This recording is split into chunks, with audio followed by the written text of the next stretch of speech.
A red evacuation alert was already blaring across Midtown when something punched through the upper atmosphere without burning up, without slowing down, and without any visible propulsion, slamming into 43rd Street hard enough to shatter reinforced subway tunnels 3 levels below the asphalt, while parked cars lifted off the ground like paper caught in a passing train's wake. Glass burst outward across 5 city blocks as the shockwave rolled through Manhattan, toppling streetlights, cracking concrete support pillars, and forcing a SHIELD surveillance drone to spiral out of the sky before its onboard systems could even identify what had just entered Earth's airspace. Traffic cameras caught a crater forming in real time, smoke curling upward from a perfectly circular impact zone, where a bald man in a yellow suit slowly pushed himself upright, dusted off his shoulder, and glanced around with the mild confusion of someone who had taken a wrong train stop. By the time the first Avengers Quinjet crossed the Hudson, something far beyond an unregistered metahuman had already arrived, and the consequences of that arrival had begun to ripple outward in ways no one on Earth was prepared to measure. And this wasn't the real problem. This was only the first thing that noticed him. If you think this ends with a misunderstanding or a simple team-up, you're already underestimating what happens when something that cannot be measured enters a world built entirely on classification. So subscribe now and stay with this story carefully, because every system designed to protect this planet is about to fail in sequence. When the ground folded up like a page and threw cars into the air, the city didn't know whether to scream or measure the size of the crater, and for 3 long seconds the only coherent action anyone could take was to get out of the way. Traffic cameras, live news helicopters, and a dozen civilian phones recorded the exact moment. The man in the yellow suit stood up from a bed of dust and rubble with no visible injury and no sense that anything extraordinary had happened, and that quiet normalcy in the middle of catastrophe turned the immediate reaction from awe into sharp, institutional attention. The first Quinjet arrived on thermal data and visual confirmation, sensors pinging anomalous energy readings that didn't match anything in Stark Industries' catalog, while SHIELD analysts overlaid facial recognition, prior hero registries, and international incident logs, and came up blank every time. SHIELD didn't wait for a briefing.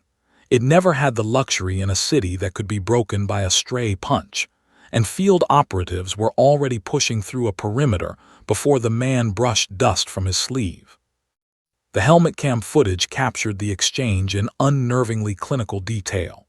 A uniformed agent shouted commands in 3 languages, a tactical drone banked low to mask non-lethal rounds, and the yellow-suited figure looked at the agents the way a man checks the weather, slow and mildly curious, with none of the agitation the operatives expected to see.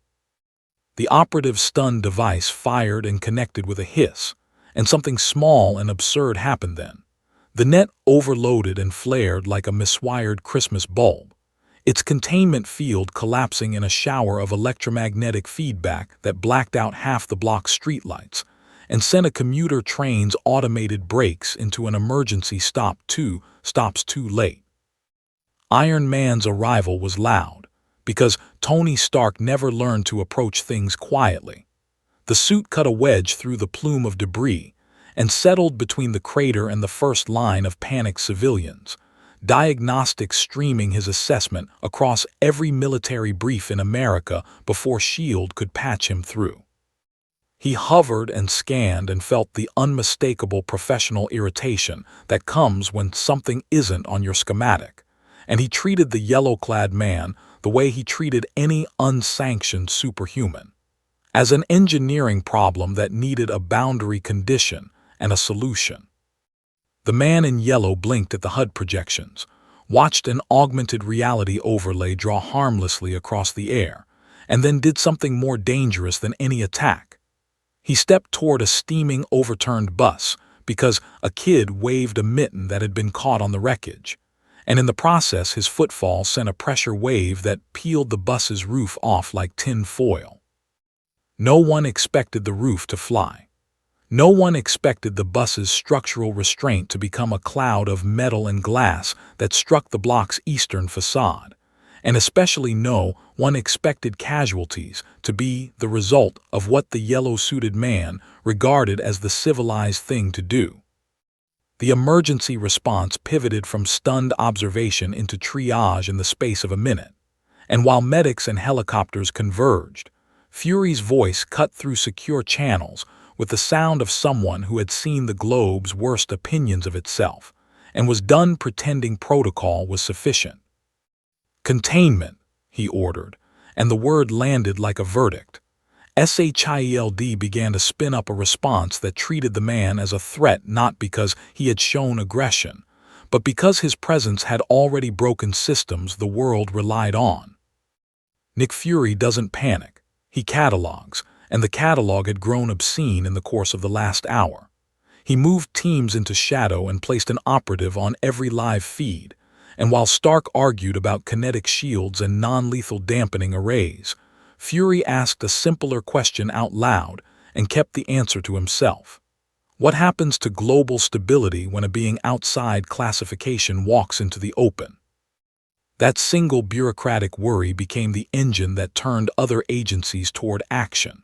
The Department of Defense elevated their posture, Homeland Security requested a joint task force, and a backchannel out of the president's office asked for a single, private assessment within the hour. In other words, the world had already decided that the man in yellow could not remain an unsanctioned variable on its map. The yellow-suited man, meanwhile, wandered through the chaos the way someone wanders through a grocery store with a list for a different neighborhood. He moved toward convenience, toward an obvious exit route, and toward the curiosity of a civilian child who had dropped a toy in the dust. He did not look like an invader or a god or a weapon, and that lack of narrative was precisely what unnerved the institutions watching him most. The Avengers, watching the feeds and trusting instincts sharpened by a dozen impossible battles, read that detachment as something closer to contempt, an arrogance that needed to be tested. And within minutes the team that could contain a world's worst-case scenarios had assembled above the rooftops to choose how to intervene. Captain America did not want to fight. He wanted accountability, and he landed on a shattered taxi with the formalism of a man who had grown to believe in oaths as a kind of armor. He spoke in calibrated sentences that took in the on-site medic situation, the damage to infrastructure, and the need to avoid escalation while still maintaining civilian safety, and he directed his words to the yellow-suited man like a sergeant making a simple demand. "Explain yourself." The man in the yellow suit accepted the tone, the way a bored guest accepts a menu, glanced at Steve Rogers, and then looked toward the skyline as if noting the pleasant architecture, which was a tone-deaf reaction interpreted as dismissive by everyone listening. The team's patience shortened like a fuse. Someone on the comms read a line from a field manual about uncooperative anomalies, and that tiny bureaucratic escalation rippled outward. What changed everything wasn't a punch, and it wasn't a salvo of missiles. It was the first classified directive that left Fury's desk, and the name it carried, Hard Lock, which meant the anomaly would be treated as an asset to be neutralized or contained with methods the public would never see. Fury made the call in a voice that implied he had exhausted negotiation and wanted contingency paths open. Hard Lock activated drones with containment matrices and armored units with a sealed approach. And for the first time, the man in yellow received an explicit demonstration of institutional force, designed not to persuade, but to prevent. He watched the drones with an expression that could only be read as polite inconvenience, and then a containment grid closed around a city block with an efficiency that was supposed to be inescapable. The grid flickered and failed not because of engineered power, but because someone on the ground, a field operator with a defective relay, tried to take a shot that should have been non-lethal, and instead detonated their tactical package when it hit a concrete column. That detonation threw a secondary blast that the yellow-suited man moved to absorb to keep from harming a flock of pigeons startled into the street, and the result was the kind of accidental show of force the world fears. Infrastructure collapsed into a fresh mouth of flame and dust while the man stood in the center of it, unharmed, as if shielding a stray animal was simply the polite thing to do. The world now had a visible record of two problems linked by a single cause, something unclassifiable that could not be frightened into compliance, and a sprawling security apparatus that would not tolerate ambiguity. Captain America radioed in welfare checks and tactical recommendations, while Tony Stark ran simulations suggesting deterrence that had no moral guarantee, and Nick Fury closed eyes on both answers and opened a drawer of darker contingencies. The man in yellow, however, did none of what these powerful men expected. He accepted water from a shaken volunteer, smiled once in a way that was more puzzled than charming, and then walked toward the river without asking for permission. And the river answered in a way no one predicted. As the man walked, the wind shifted, and a wake of pressure rolled across the East River shoreline, lifting small craft like toys and snapping mooring lines, which set a chain of maritime collisions in motion that would strand a research vessel and rip open an oil tender's containment bladders 2 miles offshore.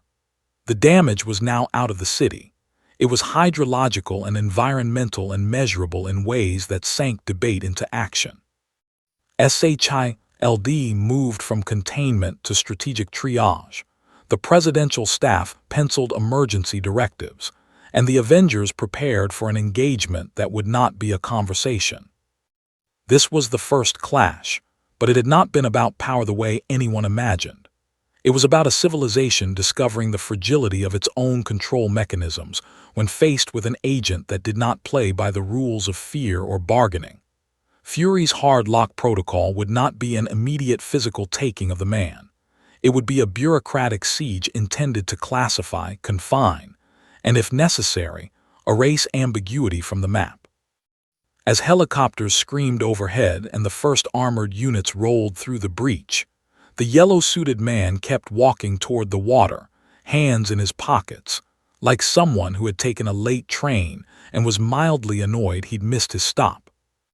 By the time the oil tender's containment bladders tore open in the East River and bled iridescent streaks across the tide, the situation had already moved beyond a localized impact event and into something SHIELD began labeling as a cascading destabilization scenario.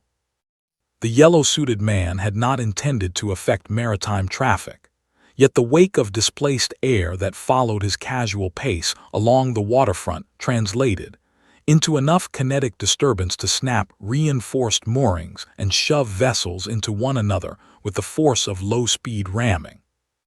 Emergency services scrambled to contain the spill while Coast Guard assets were diverted, and the city's crisis management systems, designed to triage storms and blackouts, were forced to process a cause that didn't map onto any disaster model they possessed. Tony Stark, hovering at a controlled distance above the promenade, watched telemetry fail in ways that were less explosive than they were quietly humiliating, because nothing in his predictive software could account for a man who produced measurable environmental impact without corresponding energy signatures.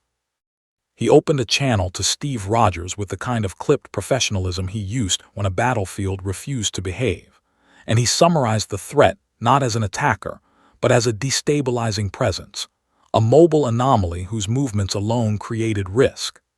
Captain America absorbed that with visible restraint, then adjusted his team's posture from de-escalation into managed intervention, because even the most patient negotiator could see that inaction was beginning to generate casualties. Thor arrived in a crack of displaced air that folded cloud into a spiraling funnel above the river, and his presence carried the implicit promise of authority that came from having faced gods and monsters without blinking. He did not open with thunder or threat. He landed on a fractured section of pier and regarded the man in yellow with the kind of warrior's curiosity reserved for things that did not flinch when challenged. The yellow-suited man looked back with mild interest, as if nodding an unusual hat, and the absence of awe in that exchange, the simple failure to recognize a god's implied dominance, was interpreted by several watching Avengers as defiance. Natasha Romanoff tracked the man's gait, his breathing, the absence of tension in his shoulders, and concluded that the threat lay not in aggression but in indifference, a psychological profile that often proved more dangerous because it did not respond to leverage. She relayed a quiet recommendation that they corral rather than confront, and for a moment the team appeared to agree, until the man in yellow sidestepped a fallen streetlight to avoid stepping on a trapped dog, and in doing so shifted his weight into a concrete barrier that collapsed into the river with a splash that flooded the lower level of an adjacent parking structure. The water rushed in fast enough to trap 3 civilians between vehicles, and in the space of seconds, the Avengers were forced into a rescue operation triggered not by malice but by convenience. Bruce Banner, patched in from a mobile lab uptown, asked the question Fury had not yet voiced over open comms. What if containment wasn't about preventing attack, but about preventing movement? The distinction mattered because it reframed the engagement from a fight into a quarantine, and that reframing came with ethical complications no one wanted to unpack in public. Stark began plotting a soft barrier, a lattice of force projections designed to guide the man's path away from infrastructure, while Rogers prepared to make direct contact, because the time for observation had expired under the weight of accumulating accidents. Steve stepped into the man's path with his shield lowered, a posture meant to signal restraint rather than challenge, and he spoke with the authority of someone used to being heard even when he wasn't obeyed. He explained, briefly and without condescension, that the area was unstable and civilians were at risk, and he asked for cooperation in relocating to a safer perimeter. The man in yellow listened, nodded once in the manner of someone acknowledging a helpful tip, and then glanced past Steve toward a convenience store sign flickering through the haze, which suggested that his priorities were operating on a separate track entirely. The team interpreted that glance as evasion, and Stark deployed the first layer of the soft barrier with a hum that vibrated glass in nearby windows. The lattice settled around the man at a respectful distance, projecting guidance rather than force, and for a few seconds it worked exactly as intended, shepherding him toward an open stretch of promenade.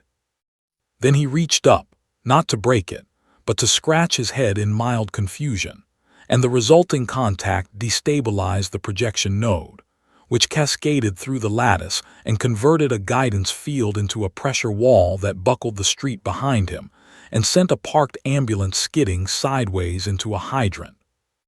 Water erupted in a geyser that drenched the scene, turning dust into mud and compounding the chaos, and Thor's patience thinned as he interpreted the sequence as willful resistance masked by calm.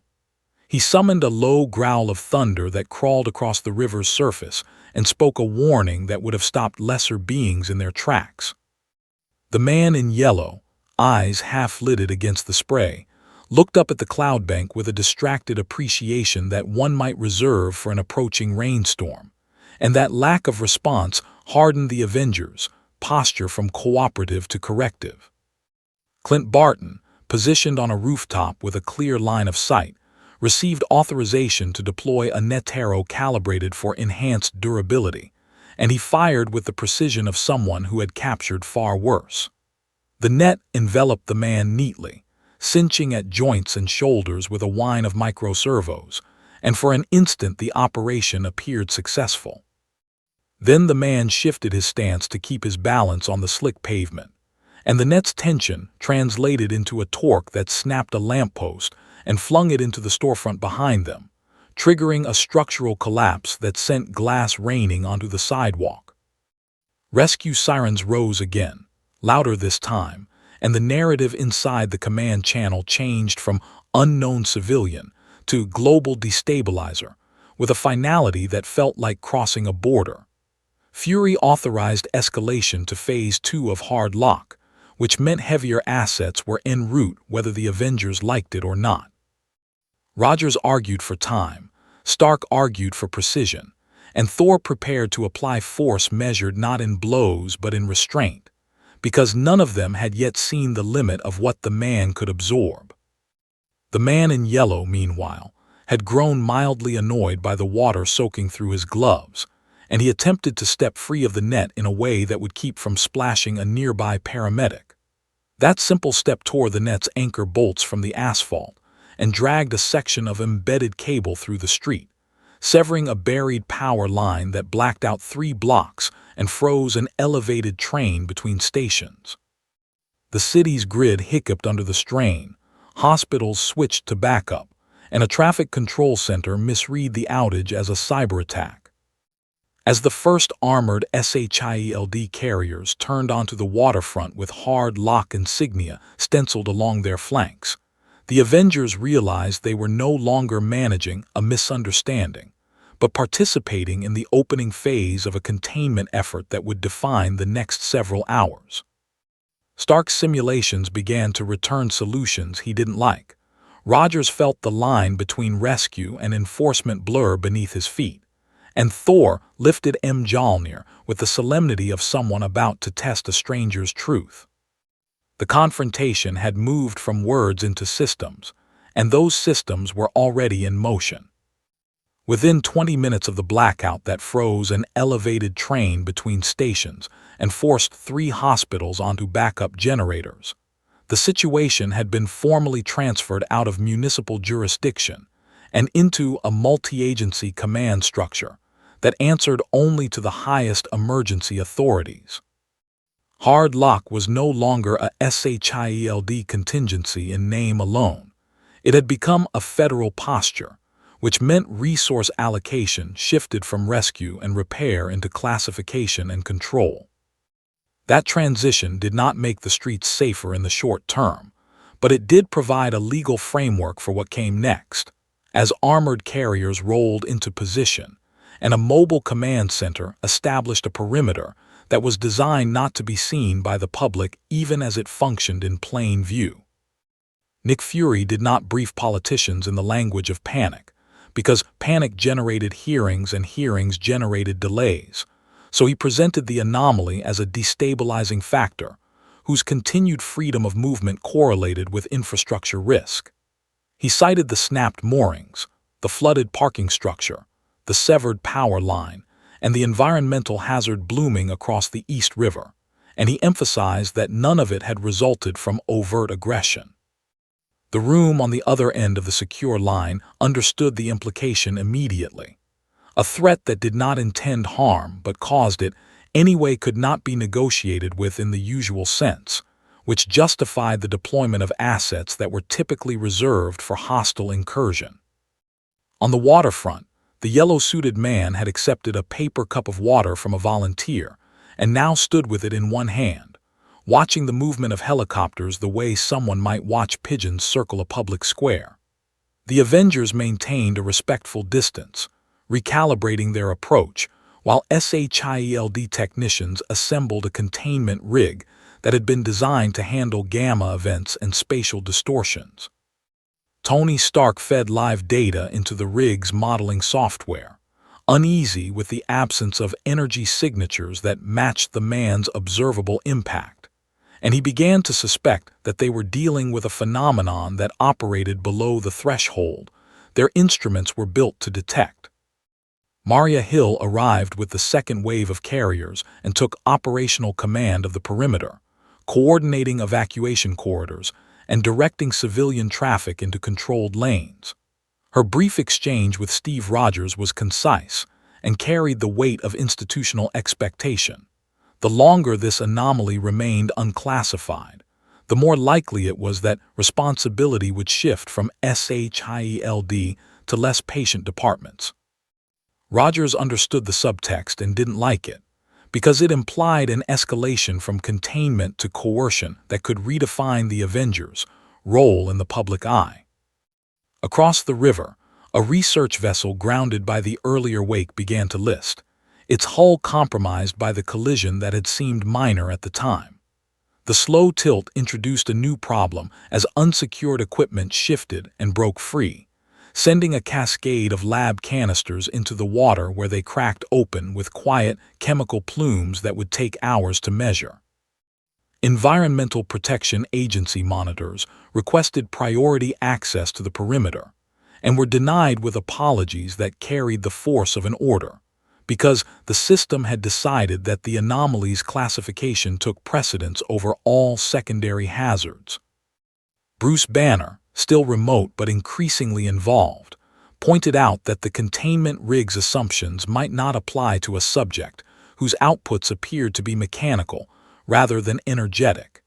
He proposed a layered approach that would limit movement through terrain modification rather than direct restraint, a strategy that translated into the rapid deployment of modular barriers along the promenade.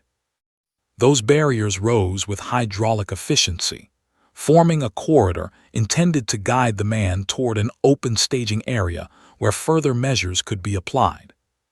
The man in yellow noticed the corridor with the same mild curiosity he had afforded the soft barrier earlier, and he began to walk along it without comment, more out of convenience than compliance. His steps were careful enough to avoid puddles that might splash nearby responders, yet each footfall transmitted a dull vibration through the decking that loosened bolts and shifted plates in ways that maintenance crews would spend weeks correcting. The corridor worked in principle and failed in practice, because its success relied on a subject who could move without consequence. Tony Stark observed the microfractures spreading along the barrier joints and made a decision that surprised even himself, as he throttled back the rig's power output to prevent a catastrophic snap. He opened a private channel to Fury and recommended a pause, arguing that continued pressure might produce a failure mode they could not anticipate.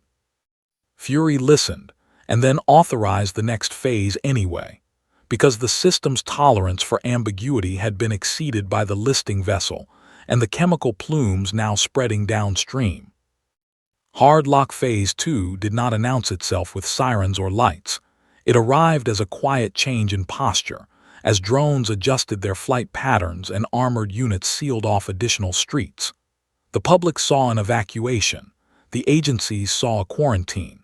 The Avengers felt the shift as a moral weight, because their presence lent legitimacy to measures that edged toward force, even as they continued to frame their engagement as protective. Thor lowered Mjolnir and watched the man progress through the corridor, rain beginning to fall in earnest as the earlier thundercloud finally broke. The drop struck the promenade and turned dust into a slick sheen that reflected emergency strobes in a fractured mosaic. The man in yellow lifted his face to the rain with an expression that suggested mild approval, and then he stepped around a fallen barrier panel that had buckled under its own stress. That step nudged the panel into a drone's flight path, and the resulting collision sent the drone spinning into the containment rig's primary node. The rig failed with a soft implosion of projected force that rippled outward as a pressure wave, knocking responders off their feet and collapsing a temporary triage tent. No one was killed in the immediate aftermath, but the corridor was gone, the rig was offline, and the listing vessel across the river began to take on water at a rate that would soon exceed its pumps. Maria Hill called for fallback positions, while Fury authorized the mobilization of assets that had been held in reserve for fear of public exposure. Stark's simulations began to produce outcomes that involved structural sacrifice, and Rogers felt the last vestiges of a simple solution slip away. The man in yellow set his empty paper cup on an intact section of railing and continued toward the open staging area, unaware that the system had just committed to a path that would not easily reverse. In the distance, the low thrum of heavier engines signaled the arrival of military support, and the rain showed no sign of stopping. Rain settled into a steady curtain over Manhattan as the first military convoy crossed the bridge under orders that had been signed less than 10 minutes earlier, and the shift from agency control to joint operational command altered the tone of the entire response, without changing a single face on the ground. Hard Lock's perimeter expanded block by block, not in a panic but with procedural calm, as if the city were being quietly repurposed into a laboratory whose variables needed to be isolated. Traffic was rerouted into widening loops that fed toward evacuation corridors.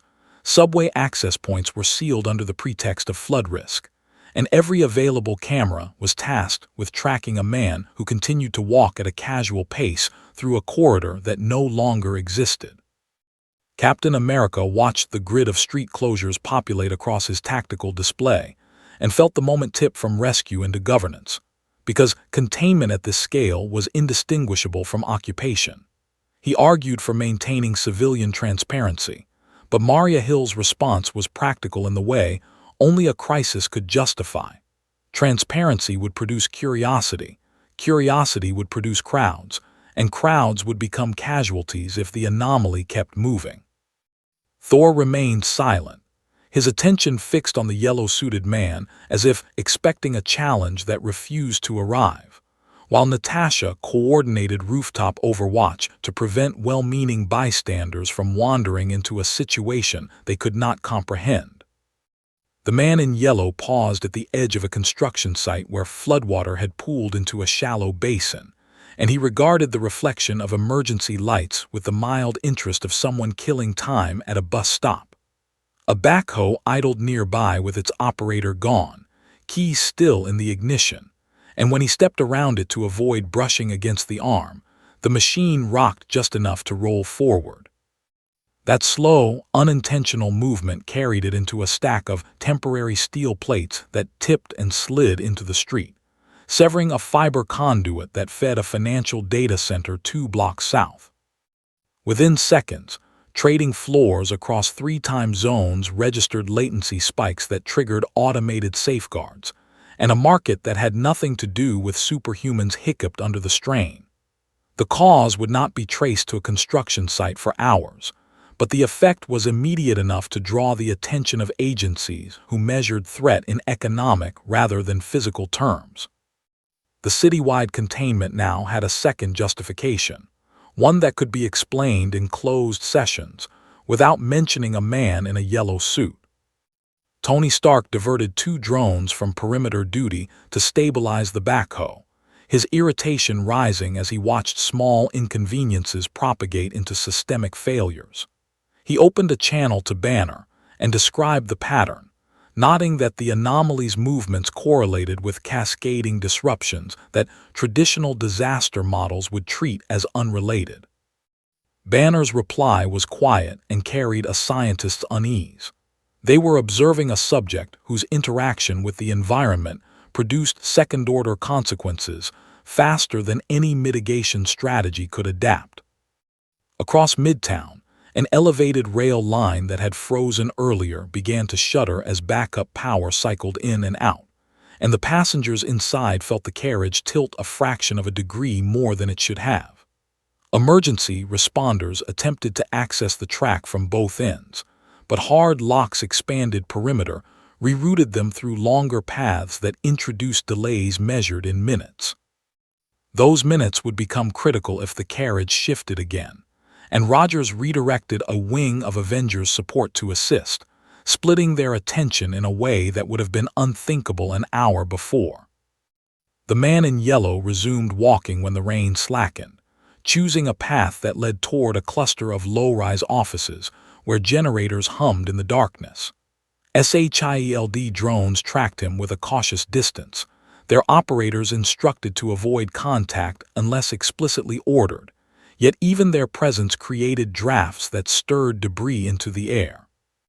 He lifted a hand to brush a piece of paper from his shoulder, and the motion displaced enough air to send a loose, scaffold tarp billowing across the street where it tangled with a traffic signal. That tangle forced an armored carrier to brake abruptly, which in turn caused a following vehicle to swerve into a hydrant, adding another plume of water to streets already slick with rain. Firefighters moved to cap the break, but their access was delayed by a mobile barrier that had been installed minutes earlier to guide the anomaly's route. The barrier was removed with apologetic efficiency, Yet the sequence underscored a growing truth inside the command structure. Every attempt to manage the man's path introduced new points of failure elsewhere. Maria Hill updated Fury with a summary that avoided adjectives, because adjectives implied judgment, and judgment implied uncertainty. The anomaly had not attacked, yet the city's infrastructure was degrading in a pattern that mapped directly to his convenience. Fury authorized the release of additional assets held under non-disclosure, and a flight of heavy-lift helicopters lifted off from a classified airfield with equipment that had never been tested in an urban environment. Natasha reported a civilian cluster forming 2 blocks east, drawn by rumor and the flicker of emergency lights, and she dispatched a team to disperse them before curiosity turned into spectacle. Thor shifted his stance as thunder rolled again, less a threat than a weather pattern finally catching up with itself.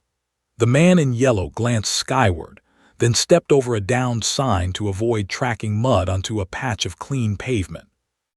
That step depressed a maintenance hatch that had been loosened by earlier vibrations, and the cover slipped aside to reveal a junction box beneath. Rainwater poured in as he passed, shorting circuits that controlled traffic signals across a wide swath of the district. Intersections defaulted to blinking caution, then to darkness, and the resulting confusion sent vehicles into gridlock that blocked an evacuation corridor slated for hospital transport. Rogers felt the last clean line between accident and impact blur into irrelevance as medevac units requested alternate routes that did not exist. Stark's drones moved to clear lanes, their thrusters adding gusts that rattled storefronts already weakened by earlier shocks. The system was no longer containing a point, it was managing a wake. As the heavy-lift helicopters approached with their classified payloads, the rain intensified once more, drumming against rooftops and armored hulls alike.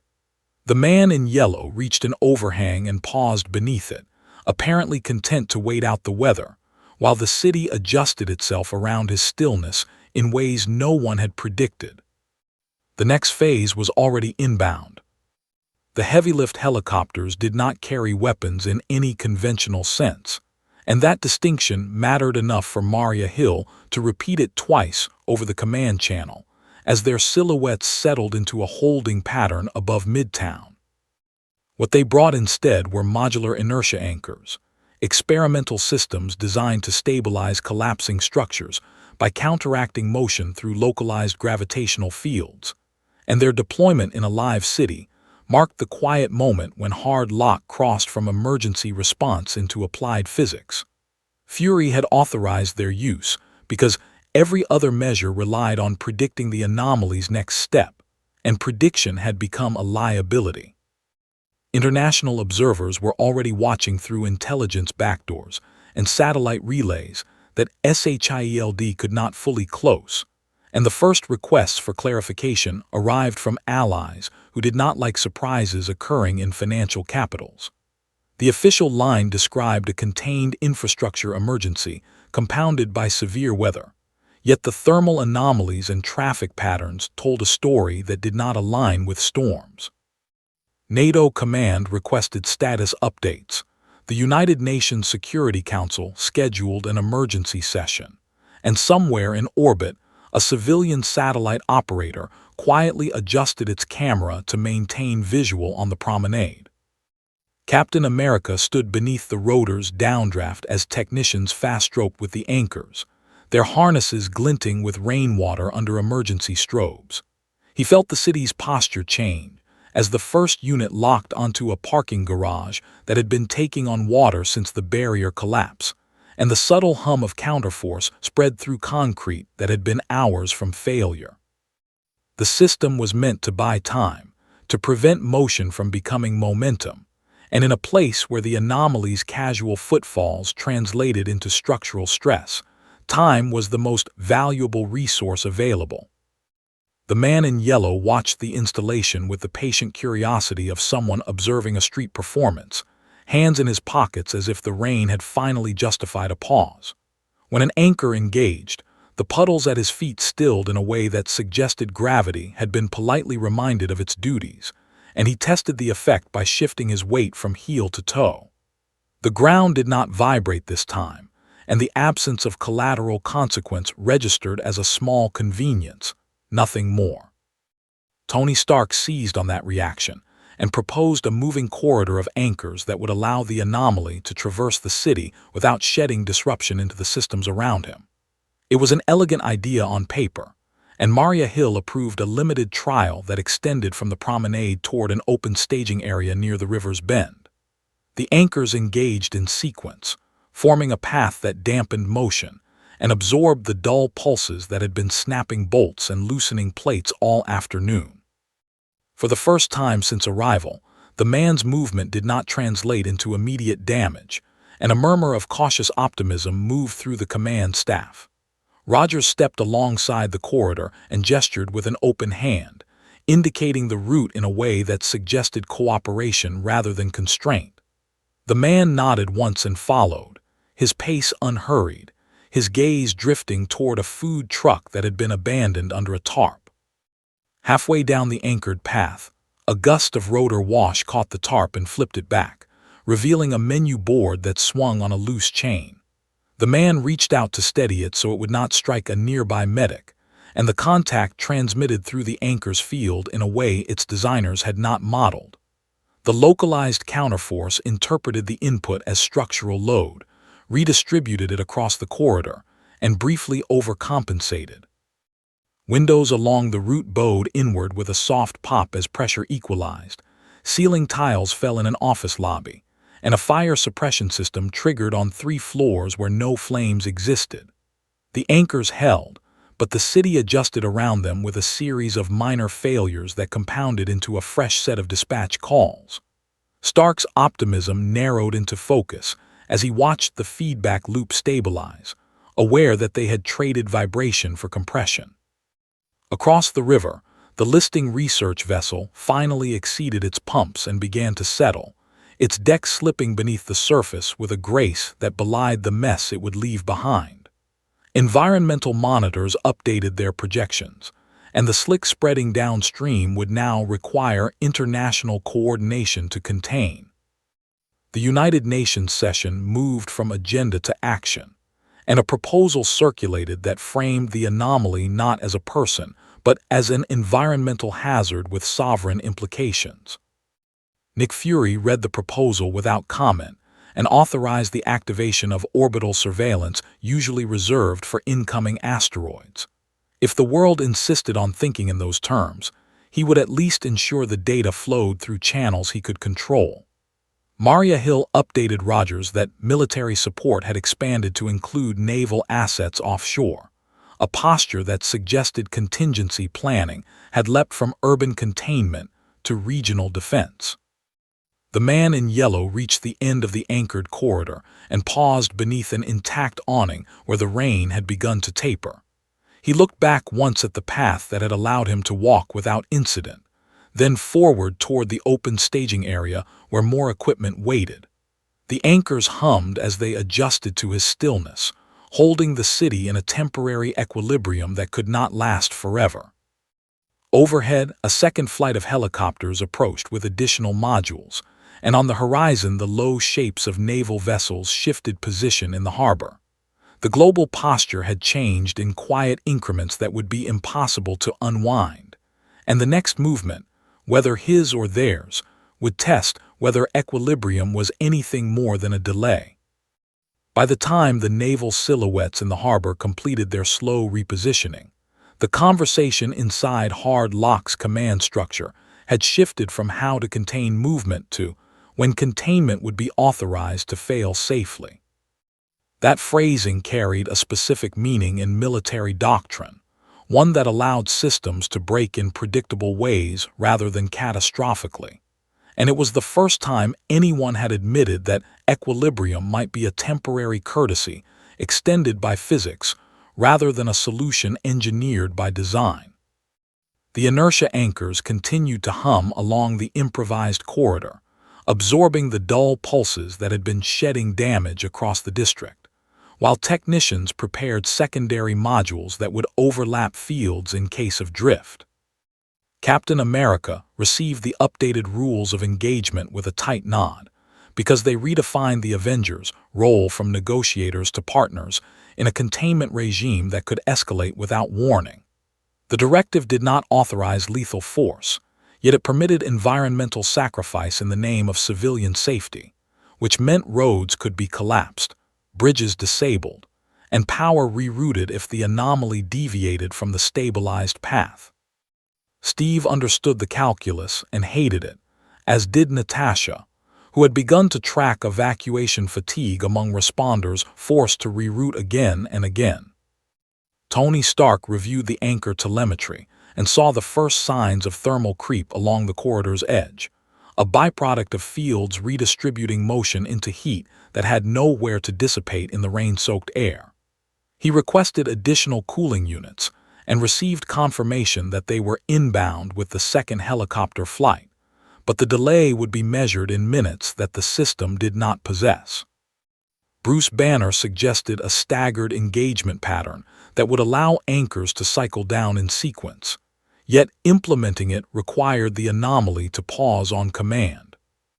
The man in yellow, standing beneath the awning, had grown mildly impatient with the weight imposed by weather and machinery, and he took a step forward toward the staging area where a portable lighting rig cast a clean pool of illumination. The anchors responded by tightening their fields, damping the motion into a tolerable ripple that traveled outward through pavement and steel. A nearby traffic light flickered but held, a storefront sign rattled without falling, and for a moment the corridor behaved exactly as its designers had intended. Thor watched that step with the focus of someone who had measured storms by their silence, and he shifted his stance to remain parallel with the man's path without presenting a barrier. He spoke once, offering guidance toward the open space ahead where the ground had been cleared of loose debris. The man acknowledged the gesture with a brief glance and continued, his attention drifting toward the portable lighting as if it were a more interesting destination. Maria Hill authorized the cycling of the first anchor to bleed off heat, and the corridor's hum dropped in pitch as the field relaxed by a fractional margin. That margin was enough for a loose length of caution tape to flutter free from a barricade and drift across the man's shoulder, and when he brushed it aside to keep from tangling, the input translated into a lateral load the overlapping fields interpreted as shear. The second anchor compensated, the third followed, and the sequence created a pressure gradient that traveled along the corridor like a slow-moving tide. Concrete joints groaned as the gradient passed, sprinkler heads burst in an adjacent office tower, and a bank of emergency generators kicked into high gear to maintain elevator control for an ongoing hospital evacuation. The system held without snapping, yet the city registered the adjustment as a series of small failures that compounded into fresh calls for assistance. Stark watched the thermal creep spike and knew they were approaching a threshold the cooling units might not reach in time. Across Midtown, the frozen elevated carriage finally shifted another fraction as backup power cycled unevenly, and the responders climbing toward it felt the rail vibrate beneath their boots. Rogers diverted a second support wing, thinning the presence along the corridor just as the naval assets offshore completed a sonar sweep that returned anomalies in water movement consistent with earlier wake patterns. The global posture had anticipated motion. It had not anticipated stillness that could end at any second.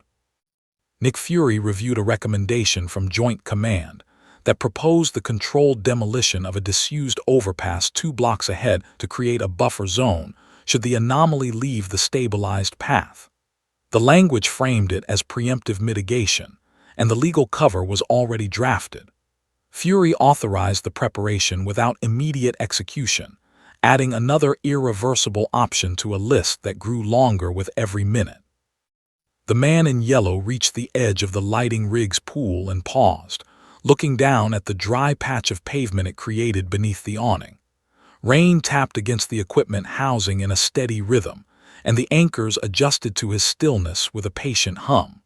For an instant, the corridor was quiet enough that responders could hear their own breath over the rotors overhead. Then one of the cooling units, still en route, reported a routing delay caused by gridlock at an intersection where traffic signals had defaulted to darkness earlier in the storm. The delay would push their arrival past the thermal threshold Stark had flagged, and Maria Hill relayed the update without commentary. The rules of engagement allowed for environmental sacrifice if stability could not be maintained.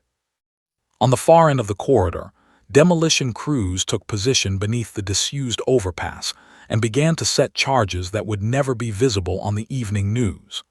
The man in yellow shifted his weight as if deciding whether to continue, and the anchors answered with a subtle rise in pitch that carried through the rain. The next step would decide whether the system broke cleanly or all at once.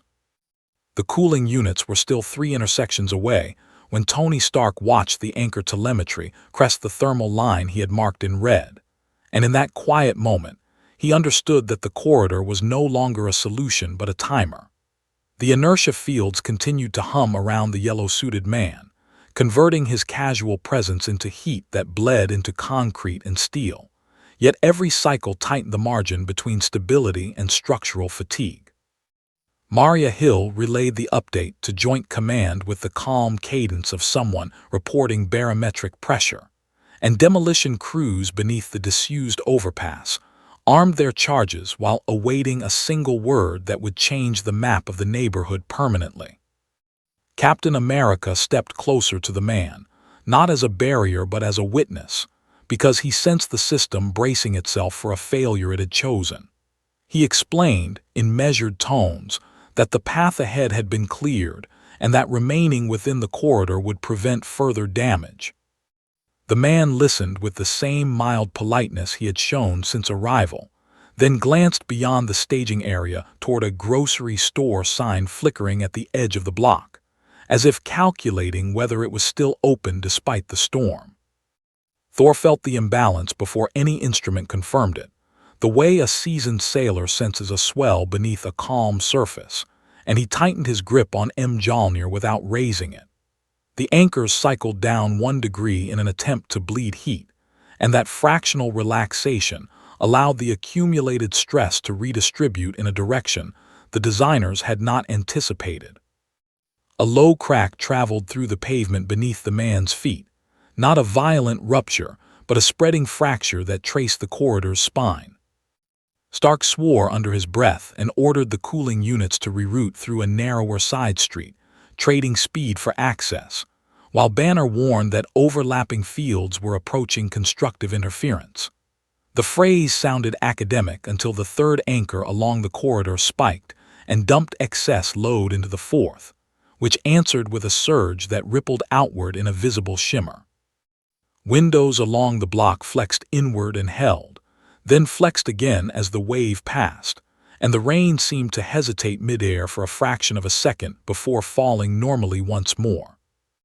The man in yellow noticed the flicker in the lighting rig and looked up at it with mild curiosity, then stepped forward to stand fully beneath the awning where the pavement remained dry. That single step pushed the fracture line past its tolerance, and the corridor responded with a synchronized overcorrection as each anchor attempted to compensate for the others. The hum rose in pitch until it became a resonant tone that vibrated in the chest more than the ear. Maria Hill heard the tone through her headset and gave the order to prepare controlled demolition, because the rules of engagement had anticipated precisely this moment. Demolition crews beneath the overpass confirmed readiness, and Fury authorized execution if the corridor failed to stabilize within 5 seconds. Those 5 seconds stretched across the block like a held breath, as Stark monitored temperatures climbing past safe margins and Rogers weighed whether to pull the team clear. The corridor did not explode. It collapsed inward. The anchors, unable to dissipate the accumulated load, shut down in a cascading fail-safe that translated stored counterforce into a downward impulse. The pavement buckled in a clean line from staging area to promenade, dropping several inches before rebounding with a jolt that snapped water mains and sent a geyser through the fracture. The lighting rig toppled backward, its bulbs shattering against wet asphalt, and the awning tore free to flap uselessly in the wind. The man in yellow remained standing at the center of the buckled line, his posture unchanged, as water pooled around his boots and steam rose from overheated metal. He blinked once at the sudden shift in elevation, then stepped out of the shallow depression to avoid the rising water, unaware that the motion translated into a fresh pulse now unmediated by anchors. That pulse traveled through compromised ground and reached the base of the disused overpass just as demolition crews received the execute command. The charges detonated in a sequence designed to bring the structure down away from occupied zones, yet the pulse arriving beneath its supports altered the collapse vector by a degree no model had predicted. Instead of falling neatly into its own footprint, a segment twisted midair and crashed into an adjacent warehouse, sending a plume of dust across 2 blocks and severing a gas line that ignited in a low, rolling fire. Emergency crews diverted again, and the narrative shifted from containment failure to urban disaster in a span of heartbeats. Thor moved first, summoning a controlled gust to push the fire away from responders, while Rogers directed evacuation from the warehouse perimeter. Stark diverted drones to cap the gas line and suppress secondary ignitions, his HUD filling with red markers that multiplied faster than he could clear them. The man in yellow watched the overpass settle into rubble with an expression that suggested mild surprise at the noise, then began walking toward the grocery store sign that had caught his attention earlier. Maria Hill updated Fury with a single sentence. The dominance threshold had been crossed. The system had attempted to impose its own stability over an absolute variable and had broken itself in the process. Naval assets offshore shifted posture from observation to readiness, and Joint Command authorized the movement of additional units toward the city's outskirts in case the anomaly's path extended beyond Midtown. As the rain thinned to a mist and smoke curled into the evening air, the man in yellow reached the grocery store entrance and tested the door, finding it locked. He peered through the glass with casual interest, while behind him a city recalibrated its understanding of force. The next response would not be about guiding him at all. The moment the grocery store door failed to open beneath a polite tug, the man in yellow lost interest in it and turned away, which would have been inconsequential if not for the way Hardlock's command structure interpreted every deviation as a trajectory change. With the inertia anchors offline and the corridor reduced to a buckled scar through wet pavement, Joint Command transitioned from containment to resistance doctrine, a posture designed not to guide the anomaly, but to shape the environment around him in ways that limited consequence. It was an admission that movement would continue, and that the city would need to move with it if it wanted to survive. Nick Fury authorized the deployment of mobile terrain units that could raise or lower street sections by controlled increments, turning flat avenues into graded paths that discouraged lateral drift. The technology had been prototyped for flood management and riot control, never for a subject whose casual steps translated into infrastructural risk. Yet it offered one advantage the anchors had lacked. It did not attempt to counter motion directly. Instead, it redirected convenience, nudging the easiest route toward zones already cleared of civilians and vulnerable systems. Captain America received the update with a grim understanding of what it implied, because resistance doctrine blurred the line between protection and manipulation in a way the Avengers had always tried to avoid. Natasha coordinated rooftop observers to monitor the man's gaze and body language, attempting to anticipate which direction convenience might draw him next. Thor remained parallel at a respectful distance, his presence less a threat than a moving landmark intended to keep the anomaly oriented toward the riverfront staging grounds. The man in yellow stepped off the curb to avoid a puddle and found the street had been subtly inclined by the first mobile unit, its surface rising toward an open plaza where evacuation had already been completed. He followed the grade without comment, more because it required less effort than climbing against it, and in doing so entered a corridor defined not by force fields but by the city's own geometry. The change was almost elegant, and for a few minutes the system managed to translate apathy into cooperation. Tony Stark monitored the terrain units, load distribution, and noted that they introduced stress along sewer lines and utility conduits not designed for flexion. Banner warned that repeated adjustments could produce fatigue in buried infrastructure, yet the alternative, allowing the anomaly to choose a path through occupied districts, was unacceptable. Maria Hill authorized a staggered pattern that would raise one intersection while lowering the next, creating a gentle funnel toward the plaza. Halfway along the incline, a loose manhole cover that had shifted during the earlier buckling settled into a shallow tilt, collecting rainwater into a reflective pool. The man in yellow glanced at it as he passed and stepped around to keep his boots dry, which carried him toward the edge of the graded path where a portable medical tent had been hastily relocated. His shoulder brushed the tent's support pole with the lightest contact, and the resulting sway translated into a ripple that the terrain units interpreted as load imbalance.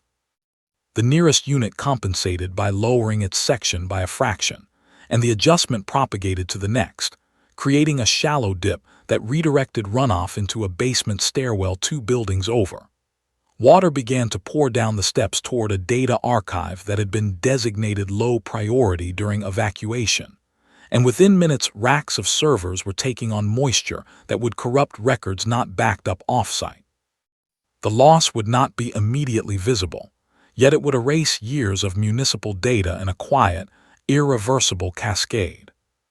Stark redirected drones to pump the stairwell while Rogers pulled responders away from the tent, his voice steady over comms as he balanced rescue against exposure.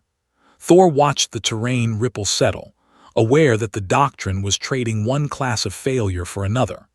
Fury, informed of the archive's compromise, authorized its abandonment with a note to prioritize life safety over data integrity. The man in yellow reached the plaza's edge where the ground leveled, and he paused beneath a street lamp that flickered back to life as grid sections were restored. He seemed content to stand there for a moment, rainwater dripping from his gloves, as mobile units adjusted the surrounding streets to maintain the funnel. Civilians watched from distant rooftops despite dispersal orders, their phones raised toward a figure who did not appear to notice them at all.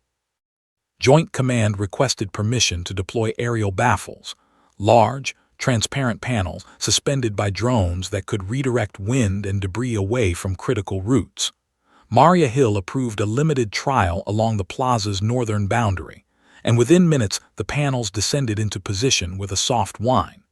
They were meant to protect responders from secondary effects, yet their presence altered airflow in subtle ways that sent loose paper skittering across the open space. One sheet struck the man's chest and clung there in the damp, and he peeled it off with a small frown, flicking it aside toward a drainage grate. The flick carried more force than intended, and the paper jammed against the grate in a way that trapped runoff already flowing toward it. Water pooled, then spread across the plaza's low point where a portable generator had been staged to power lighting and comms. The generator sputtered as water reached its housing, and an operator lunged to pull it clear, slipping on the wet stone. Rogers moved to assist, but the stumble knocked a cable loose that fed a bank of radios coordinating evacuation on the south side. Static replaced orders, and a convoy rerouted into a street the terrain units had just raised, forcing a halt that would delay hospital transport by precious minutes. Maria Hill reported the comms failure even as technicians scrambled to restore it, and Fury authorized naval medevac support to compensate. Offshore, rotors spun up in the mist as the global posture edged closer to direct intervention. The man in yellow watched the generator being moved with mild interest, then turned toward the river, as if remembering a destination he had almost reached. Resistance doctrine held the plaza for now, but the wake continued to spread in quieter ways. The naval medevac helicopters had just cleared the skyline when the first orbital anomaly registered on SHIELD's deep space array. A distortion so slight it would have been dismissed as sensor drift, if not for the way it held its position relative to Earth's rotation. The timing was not lost on anyone with clearance. Global posture had shifted, resistance doctrine had been enacted, and now something beyond the atmosphere appeared to be observing the epicenter with the patience of a long-range instrument. Fury did not speculate over open channels, yet he authorized a cross-check with Stark's private satellites and received confirmation that the distortion was not an artifact. Tony Stark watched the orbital feed while simultaneously coordinating drone support in the plaza, and the dual focus stretched even his processing bandwidth thin. The man in yellow had resumed walking toward the river's edge, following a path of least resistance created by terrain units that rose and fell with hydraulic precision. Each step remained harmless in isolation, yet the accumulation of small adjustments had begun to fatigue systems far from Midtown, from water treatment plants cycling more often than designed to data relays compensating for intermittent outages. Thor felt the change in the air before he saw it on any display, a pressure that did not come from weather but from attention, as if the sky had acquired an observer. He did not speak of it immediately, choosing instead to remain parallel with the man's route, aware that any overt display might redirect convenience toward a confrontation none of them understood. Captain America, receiving Hill's update about the orbital distortion, recognized the pattern from other days when the planet had drawn interest it could not refuse. Maria Hill elevated the anomalies classification to include extraterrestrial observation, and Joint Command requested contingency planning for non-terrestrial engagement, without committing assets that would escalate the situation visibly. Naval vessels offshore adjusted their radar sweeps, while an early warning platform rerouted its gaze from polar tracking to Midtown's coordinates. The United Nations session moved into closed consultation, and a proposal circulated that framed the anomaly as a potential beacon rather than a hazard. The man in yellow paused at the river's edge where earlier Wake had lifted small craft against their moorings, and he looked out across the water with the same mild curiosity he had shown to rain and grocery signs. A rescue buoy bobbed against a pier, its line tangled from the afternoon's disturbances, and he reached down to free it so it would not strike the hull of a patrol boat. The motion was small, considerate, and enough to send a ripple through the water that sonar arrays offshore interpreted as a localized displacement. Those arrays fed their data into systems designed to track submarines and storms, and for a moment the readouts suggested a mass entering from above rather than below. Stark cross-referenced the timing with the orbital distortion and felt a thread connect between two unrelated problems. Banner, patched in from a secure uplink, asked a question that had nothing to do with Midtown. What if the observation was reactive rather than incidental? Fury did not answer directly. He authorized the activation of a deep space listening protocol that had been used once before when something ancient had turned its attention toward Earth. The protocol required Stark's cooperation, and a handshake with Asgardian instrumentation Thor had insisted on installing years earlier. The data that returned did not include language, yet it carried a signature of directed interest, a narrowing of focus that mapped precisely to the man's location.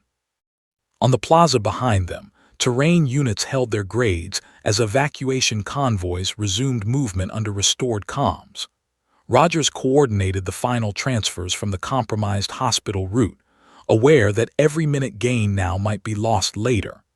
Natasha reported civilian clusters dispersing at last, their curiosity dampened by the steady rain and the growing sense that the event was no longer local. The man in yellow set the freed buoy against the pier and straightened, apparently satisfied with the minor repair, then turned back toward the city as if considering a new direction. Above, the orbital distortion shifted by a fraction, maintaining its alignment. Thor lifted his gaze to the cloud cover, his expression unreadable, while Stark's HUD populated with trajectories that did not belong to any satellite in catalog.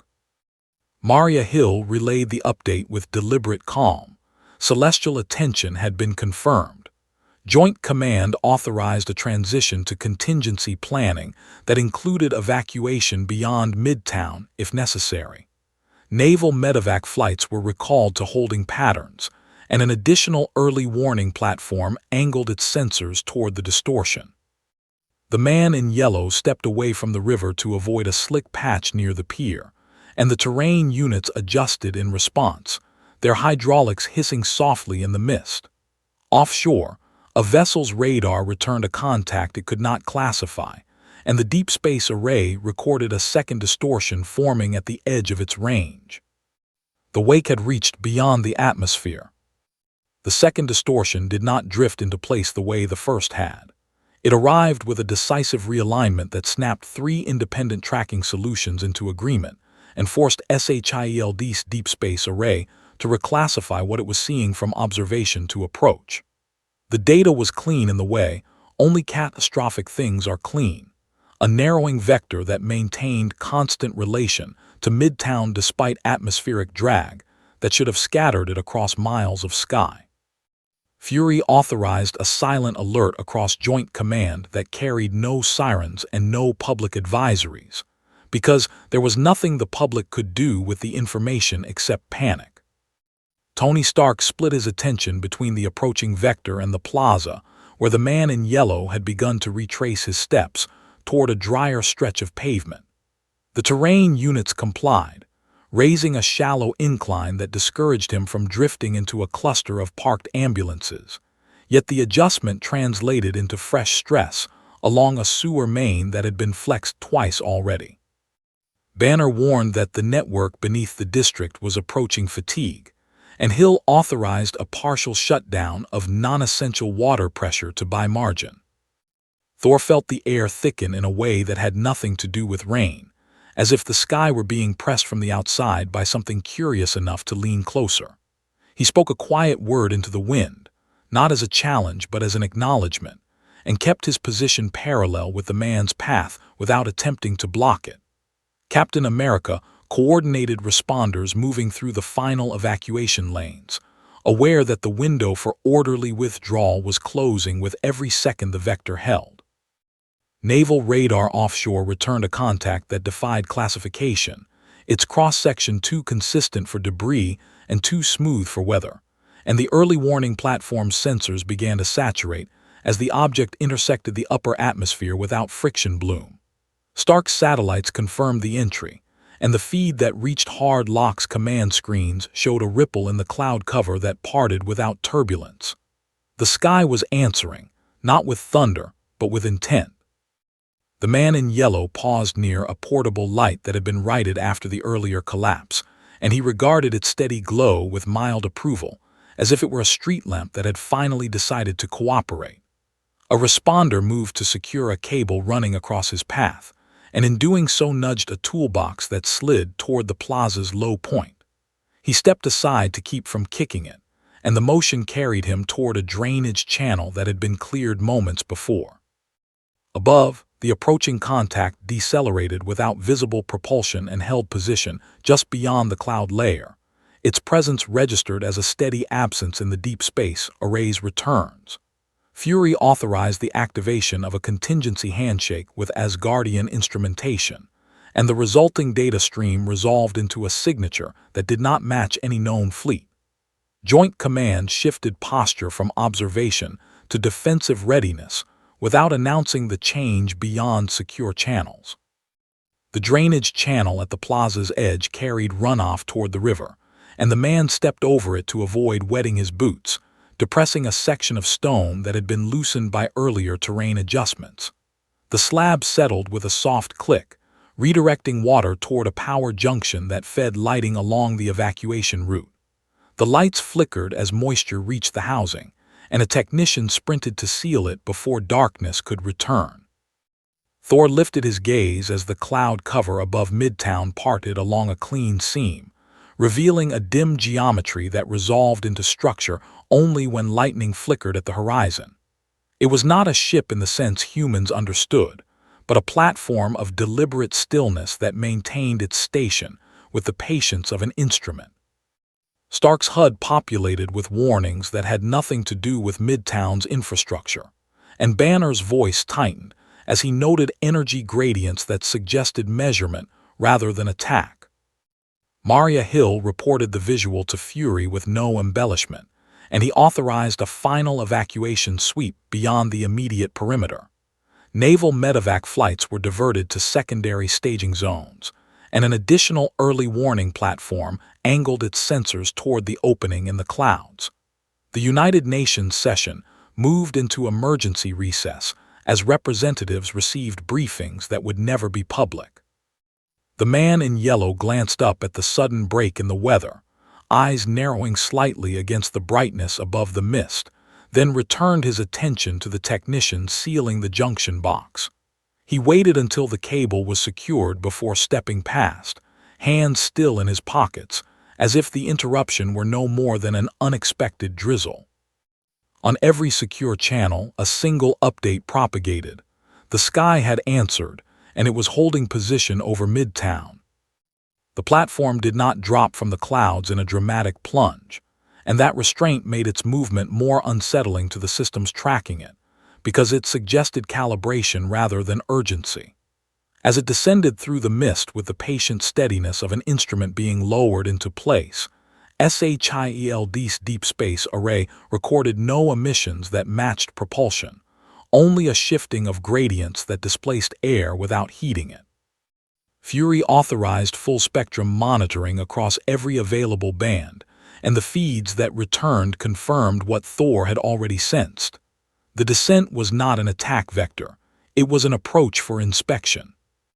Tony Stark watched the platform's geometry resolve into layered surfaces that seemed to ignore perspective, and his HUD filled with null readings where energy signatures should have been. Banner's voice carried a scientist's dread as he noted the absence of measurable output paired with the presence of effect, a combination that had no place in their models. Maria Hill relayed the update to Joint Command, and evacuation beyond Midtown moved from advisory to mandate as sirens finally joined the rain. Captain America coordinated the final responder withdrawal from the plaza, while terrain units locked into a neutral grade to prevent last-minute redirection.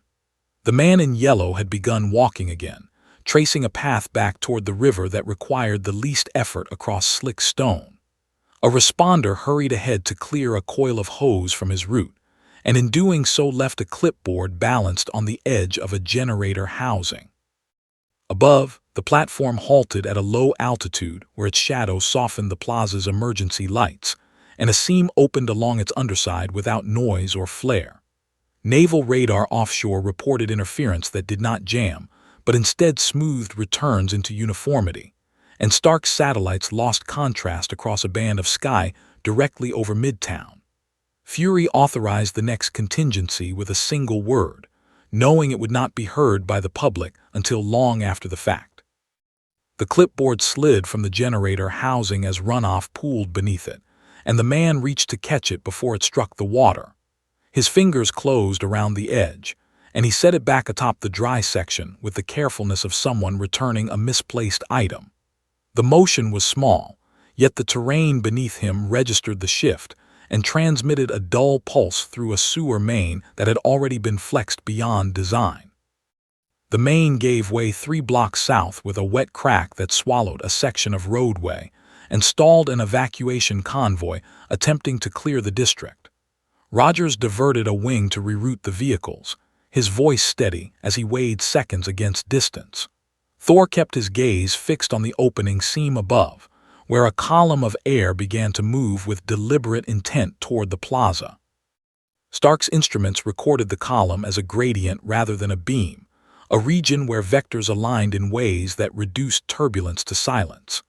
Banner suggested that it was not drawing matter but attention, and the phrase settled uneasily across the command channel.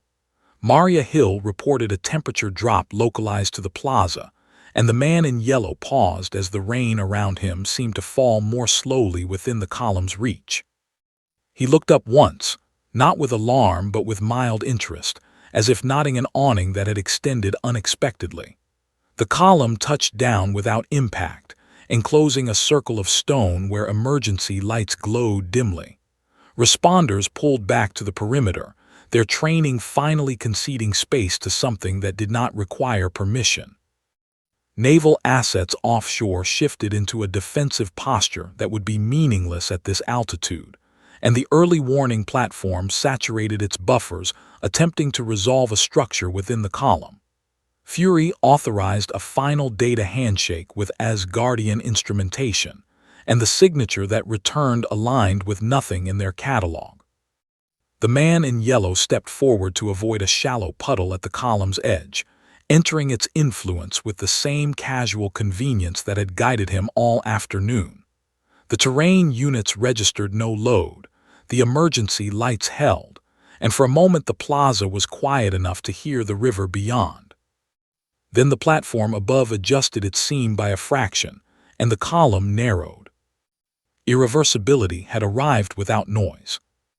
When the column narrowed, it did not brighten or harden in any way that human eyes could interpret as force, yet every instrument tuned to motion registered a change that translated into a single, undeniable fact. Something had decided to measure at a finer resolution. The rain within the column slowed by a fractional degree more than before. Emergency lights dimmed without losing power, and the stone beneath the man in yellow ceased to transmit even the faintest vibration to the terrain units waiting at the plaza's edge. Nick Fury authorized the last evacuation sweep and received confirmation that there were no responders left within the immediate perimeter who could be reached in time to matter. Tony Stark's satellites returned a flatline across bands that had never flatlined before, and Bruce Banner's voice thinned as he described gradients aligning into a focus that suggested analysis rather than engagement. Thor stood with Mjolnir lowered, aware that this was not a battlefield in any sense he understood, while Captain America kept his eyes on the man in yellow who had stepped into the column out of simple convenience. Maria Hill relayed a final status to Joint Command that replaced the word containment with exposure. The man looked up at the platform's open seam with mild curiosity, hands still in his pockets as if waiting for a bus that had finally arrived. He shifted his stance to keep from standing in the shallowest part of the puddle, and the motion, so often the origin of cascading failure, produced no response from the systems around him. Within the column, his presence registered as an absence of effect, a calm that resisted measurement in the same way it had resisted anchors and corridors all afternoon. Stark watched the readouts attempt to resolve a mass that refused to behave like one, and for the first time since the sky had parted, he understood that the platform's approach had been prompted not by the city's distress, but by the anomaly's indifference to it. Banner asked whether the focus would tighten further, and Fury declined to speculate, because speculation did not alter the fact that something beyond the atmosphere had chosen Midtown as its point of inquiry. Outside the column, the compromised sewer main continued to settle, redirecting water toward streets that had been evacuated minutes earlier. Naval assets held their defensive posture offshore, meaningless against an observer that had not declared hostility. The United Nations session moved from recess to silence as representatives watched feeds that would never be broadcast. Within the column, the man in yellow blinked against the dim light and took a step to the side where the pavement appeared drier. The platform above adjusted again by a fraction, and the column responded with a subtle contraction that brought its boundary closer to his shoulders. Instruments recorded the change as a tightening of vectors that reduced the plaza's ambient noise to a hush. Thor felt the pressure in the air ease in a way that suggested satisfaction rather than escalation, and Stark's HUD replaced warnings with nulls that offered no guidance at all. Maria Hill updated Fury that the gradient had stabilized at a level that precluded further terrain adjustment, and Joint Command authorized a stand-down of mobile units that would serve no purpose within the column's reach. The man glanced once toward the river, then back up at the seam, as if deciding whether the weather would hold. He raised a hand to brush rain from his glove, and the motion passed through the column without disturbance. Outside, Emergency lights flickered back to full intensity as power junctions recovered from earlier moisture. Fury closed the hard lock file with a note that would redefine response doctrine for decades, because the system had not contained the anomaly, nor had the anomaly contested the system. Instead, a third party had arrived to observe a variable that civilization could not classify, and in doing so had exposed the limits of every protocol designed to keep the world predictable. As the platform held its position over Midtown and the column maintained its quiet focus, the city began to move again beyond the perimeter, unaware that the rules governing its safety had shifted in a way that could not be undone. The man in yellow remained where convenience placed him, mildly interested in the light, while something in the sky completed its measurement. The world would not return to normal, because normal now included an observer that had answered when he arrived.